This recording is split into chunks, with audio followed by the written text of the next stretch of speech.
In 2006, the Globe and Mail reported a very strange incident. A 41-year-old woman living in a remote village in the Quebec region of Canada named Lydia Angu.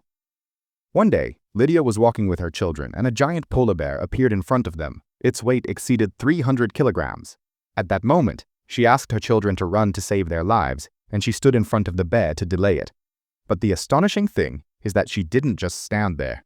In a moment where fear mixed with anger, Lydia attacked the bear and started hitting it with her hands forcefully. When the bear knocked her to the ground, she kept resisting and kicking it non-stop. The situation continued like this for a while until a man with a hunting rifle happened to pass. As soon as he saw what was happening, he fired several shots into the air until the bear got scared and ran away, and Lydia and her children were saved. After this incident, Lydia received a national award for her bravery and her ability to keep her children safe.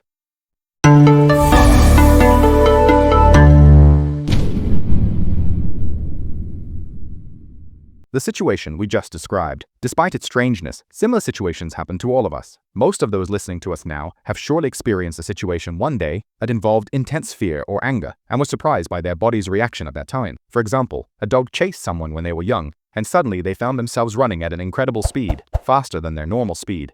Someone was angry and broke something solid and strong with their hand, something they could never break in. And after these situations pass, we are left surprised and not knowing what happened. But before we continue, who among you has experienced a situation like this before? And what was it? How did you react? Write to us in the comments. And while you're down there, give us a nice like, because that helps us reach the largest number of people. And subscribe and activate the bell for those who haven't subscribed yet. Let's get back to our topic. The situations we talked about are due to the body's rapid physiological response. The brain has something called the amygdala, which consists of two parts located in the temporal lobe of the brain. The function of the amygdala is to monitor any signals indicating danger, through its direct connection with external senses like sight, hearing, smell, touch, and others, in addition to its ability to perceive emotions and feelings.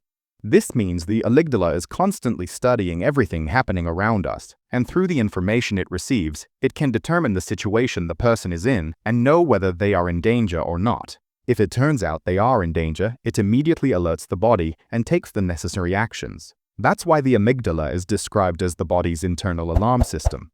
But what exactly happens during danger? What are the quick actions that the amygdala takes?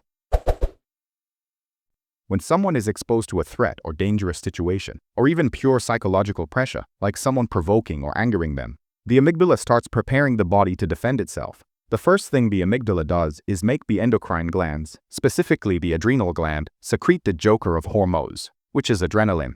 And of course, adrenaline needs no introduction. Once adrenaline is in the body, it makes the heart and lungs work very quickly, and it stimulates the blood vessels to constrict, which helps send a massive amount of blood and oxygen to the major muscles in the limbs, like the muscles in our hands or legs. This makes you capable of either running very fast or hitting whatever is in front of you with great force. Additionally, adrenaline also helps the senses of sight and hearing to be in a state of maximum alertness. And it doesn't stop at just adrenaline. The body also produces the hormone cortisol, which helps access the glucose or sugar stores in the body, giving the person an extra boost of energy. Finally, during anger, the hormone endorphin is also released, which helps in pain relief and increases the person's tolerance level. All of this happens in a matter of seconds, if not fractions of a second. With all these defenses, starting from the strength that goes to the muscles and limbs to the extreme alertness and focus, and also not feeling pain, a person in a state of anger transforms from an ordinary human to a violent fighting machine. But of course, it's a temporary state. This gives us the impression that we have a huge amount of energy inside us. So why don't scientists conduct experiments and research to enable us to harness this power all the time? The truth is, the matter is not that simple at all. The huge energy that appears during anger is not actually healthy. The body pays the price afterward, especially if it goes beyond its limits. Out of His mercy, God made this anger mechanism in our bodies, so we can deal with emergency situations and have a quick burst of strength and energy to respond to any threat or danger we face, and thus save our lives, just like what happened with Lydia, whom we talked about at the beginning of the episode. But at the same time, this cannot be our lifestyle. The secretion of adrenaline in the body for a short period, as a reaction to an emergency, is a natural thing with no problems. But if adrenaline is secreted continuously in the long run, it can cause medical conditions like arteriosclerosis, blood pressure diseases, strokes, and heart attacks. We often hear that someone had a heart attack because they got very angry or very upset or something similar. Additionally, the issue of not feeling pain is dangerous in itself. The hormones that the body secretes during anger mainly rely on pain relief, meaning when you are angry and lift something very heavy with your hand, it doesn't mean you suddenly became strong. It's true that the hormones gave you an energy boost, but it's not immense energy. The idea is that when you lift that thing while angry, or when you break something while angry, the hormones responsible for pain relief are what prevent you from feeling pain. But after the effect of the painkillers wears off, you start to feel the pain in the places where bones were broken or muscles were torn. Aside from the physical harm caused by anger, are there other damages? Actually, yes, there are damages related to the decisions we might make at that time. We've all heard advice like you shouldn't make decisions when you're angry. And the truth is, this advice is correct, and science confirms it. Rational thinking and decision-making are largely controlled by a part of the brain called the cerebral cortex. The thing is, when we're angry, the amygdala starts interacting with the body and makes it release its hormones before giving the cerebral cortex a chance to verify the reaction and determine whether what we're doing is right or not. And that's why it's so difficult to make sound decisions or think clearly and wisely when we're angry. In the end, before we close, many of us fall into the trap of hastily expressing our anger and later regret the actions we took.